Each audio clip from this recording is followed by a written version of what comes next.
The effects of colonial expansion in Africa were profound, reshaping the continent in ways that continue to reverberate today.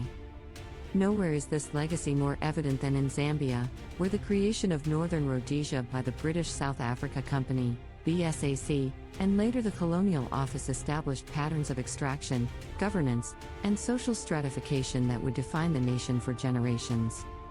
This video evaluates the social, economic, and political consequences of colonial expansion in Africa, with particular attention to the Zambian experience.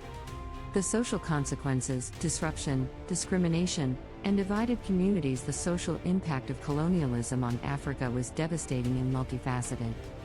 Perhaps the most immediate and visible effect was a catastrophic demographic collapse caused by introduced diseases, violence, and forced labor. While the full scale of mortality is difficult to quantify, the depopulation of entire regions was a recurring feature of colonial conquest across the continent. Beyond the demographic toll, colonialism systematically dismantled traditional social structures. The Berlin Conference of 1884 to 1885, which formalized the partition of Africa, drew arbitrary borders that divided ethnic and cultural groups across multiple states, disrupting long-standing political and social arrangements. As Dr. John Mark E. has observed, the conference formalized the sort of exploitative relationship that European colonial powers had practiced with Africa for many centuries, and its most visible consequence was the arbitrary drawing of colonial borders that divided ethnic and cultural groups across different nations. Communities that had once existed under unified political systems found themselves subject to different colonial administrations, creating enduring tensions that would fuel post-independence conflicts. In the social sphere, colonial education and health policies were deeply discriminatory and underfunded. Colonial governments imposed taxes that forced Africans into wage labor, seized fertile land for settlers, and dismantled indigenous political systems. Missionary societies, while providing some Western-style education and healthcare, did so along unequal gender and regional lines, creating a stratified system that served colonial interests rather than African development. In Northern Rhodesia, modern Zambia, the social consequences of colonial rule were particularly acute. The BSAC, which administered the territory from 1891 to 1923, was primarily focused on making profits from mining while neglecting social development. The company did not build any educational infrastructure of note, apart from the Barotseland National School built in 1907 in exchange for mineral rights agreements with local chiefs. The 1918 Native Schools Proclamation, enacted during company rule, was established solely to control mission education without providing equivalent funding. Suggestions for a teacher's training college and industrial education were rejected by the company in 1914. Even after the Colonial Office took over administration in 1924, progress remained painfully slow.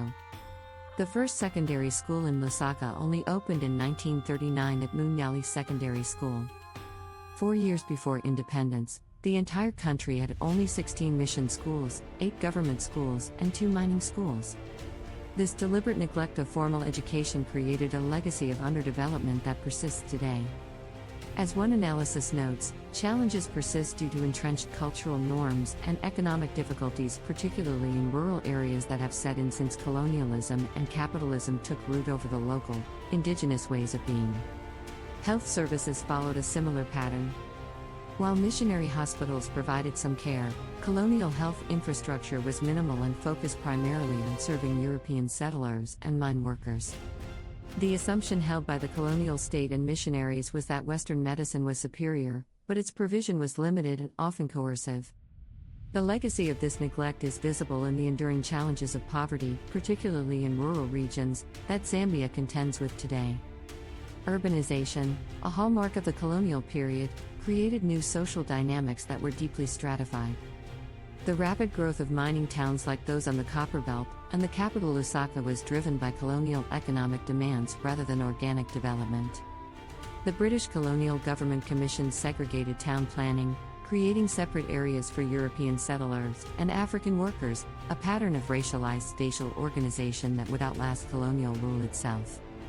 Between 1967 and 1970, squatter settlements in Lusaka increased from 9 to 32, accounting for more than one-third of the city's population, a direct legacy of inadequate colonial housing provision. The economic consequences: extraction, dependence, and underdevelopment. Economically, colonial expansion was designed from the outset to serve European industrial interests rather than African development. Colonial power seized resources, destroyed local industries, and reshaped African economies to serve external interests. Railways, ports, and other infrastructure were built not to develop African societies but to extract and transport raw materials to Europe. The prosperity of European cities like Paris, London, and Brussels rests in part on wealth extracted from African soil and labor. This extractive model created what scholars term enclave economies, economic structures focused on the export of a single or limited range of raw materials, with little linkage to broader national development. The concessionary companies that drove colonial expansion often used forced labor and extreme violence, particularly in low population density areas plagued by disease, and these practices have left lasting legacies of underdevelopment. Historical research shows that company extraction, violence, and monopoly power are correlated adversely with household assets, education, and employment in services and manufacturing today. Nowhere is this extractive legacy more evident than in Zambia's copper mining industry. The discovery and exploitation of copper in Northern Rhodesia were directly linked to the politics of colonialism and settler domination. By 1938, Zambia was producing 213,000 tons of copper per year, but these exports were controlled by the Colonial Office in London, which expropriated profits while exploiting the Zambian population. The development model that colonial rule bequeathed to Zambia at independence was based on the exploitation of cheap African labor and a reliance on minerals, especially copper. This model created a path dependence that has proven extraordinarily difficult to break.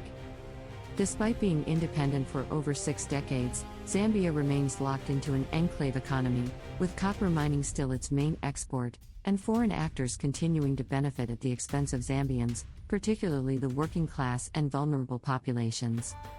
The colonial labor system created profound social dislocations. The mining industry introduced labor migration from rural areas to urban centers, which distorted subsistence farming that most local people relied upon. By 1940, African laborers in the mines rose to 26,203, depriving rural areas of income-earning individuals. This created a pattern of circular migration that fragmented families and communities, while tying the colony's economy to the industrial heartland of southern Rhodesia and South Africa. The imposition of a cash tax forced thousands of African men to leave their homes to find wage labor, transforming social relations and creating a class of permanently landless workers. This system, designed to serve mining company interests, laid the foundation for the entrenched poverty and informality that characterizes Zambia's contemporary economy, where 90% of the present workforce is either hemmed into the informal sector or unemployed. The political consequences: artificial borders, indirect rule, and fragmented sovereignty. Politically, colonialism fundamentally restructured African governance systems, often in ways that created lasting instability. The artificial borders drawn at the Berlin Conference disregarded ethnic, linguistic, and cultural integrity, dividing many African ethnic groups among multiple states. The Utai Posidatus Juris principle, adopted by the Organization of African Unity in 1964, preserved these colonial borders, meaning that the problems that bedevil nation building in Africa today are directly traceable to this colonial imposition. These artificial borders have had disastrous consequences, as artificial borders increase the motivation to safeguard or advance nationalist agendas at the expense of economic and political development. The division of ethnic groups across multiple states has laid the groundwork for ongoing political conflicts, as transboundary ethnic groups experience different forms of political exclusion and access to resources depending on the state context. The colonial political system was itself a structure of alien rule.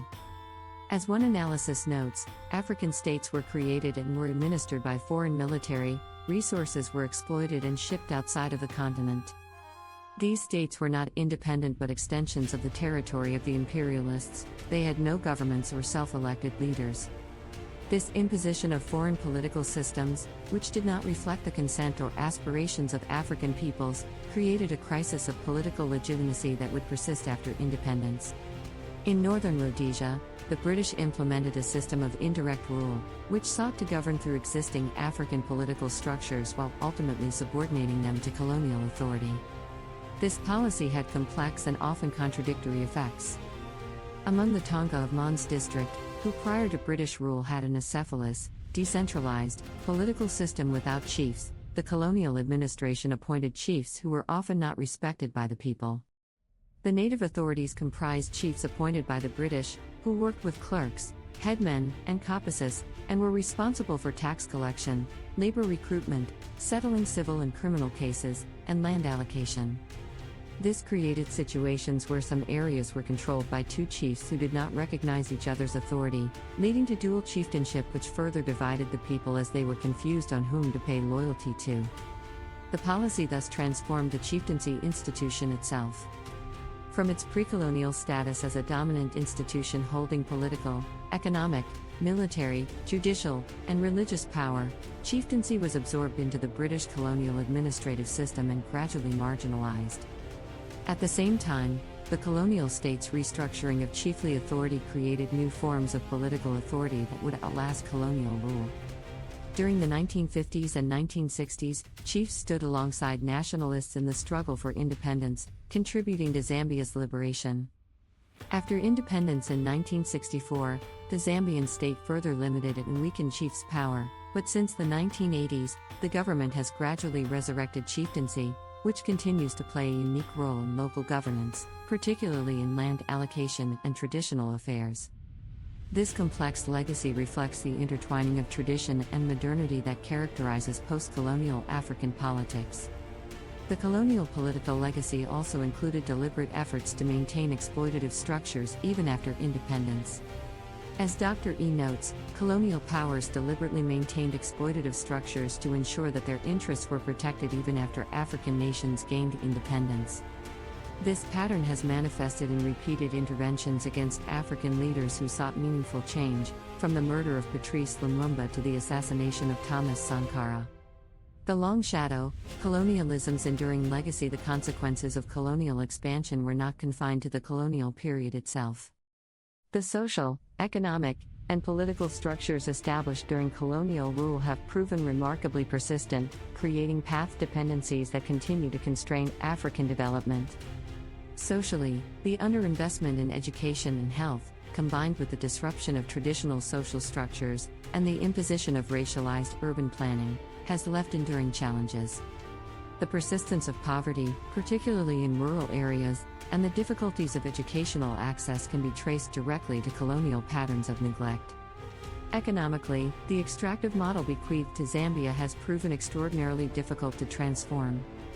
The copper mining industry, a colonial construct, remains mostly unaltered in contemporary times, with foreign actors largely benefiting from it at the expense of Zambians.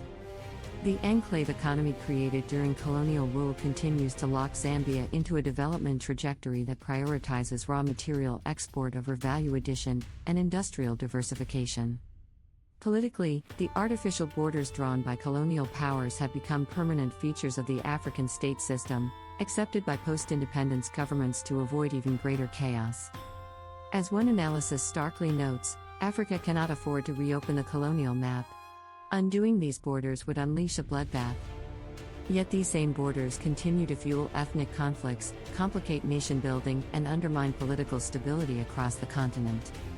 In conclusion, the colonial expansion in Africa, from the Berlin Conference to the establishment of the British South Africa Company's rule in Northern Rhodesia, was a systematic project of extraction and domination that reshaped the continent's social, economic, and political landscape. In Zambia, this legacy is particularly evident: a deliberate neglect of education and health that left enduring developmental challenges, an extractive copper mining economy that created path dependence and underdevelopment, and a system of indirect rule that restructured traditional authority in ways that continue to shape contemporary politics. The prosperity visible in European cities was built in part on African labor and resources, and the consequences of this historical relationship remain unpaid. As African leaders and scholars increasingly demand acknowledgement, restitution, and justice, understanding the full scope of colonialism's effects is essential for addressing the challenges that continue to afflict the continent today.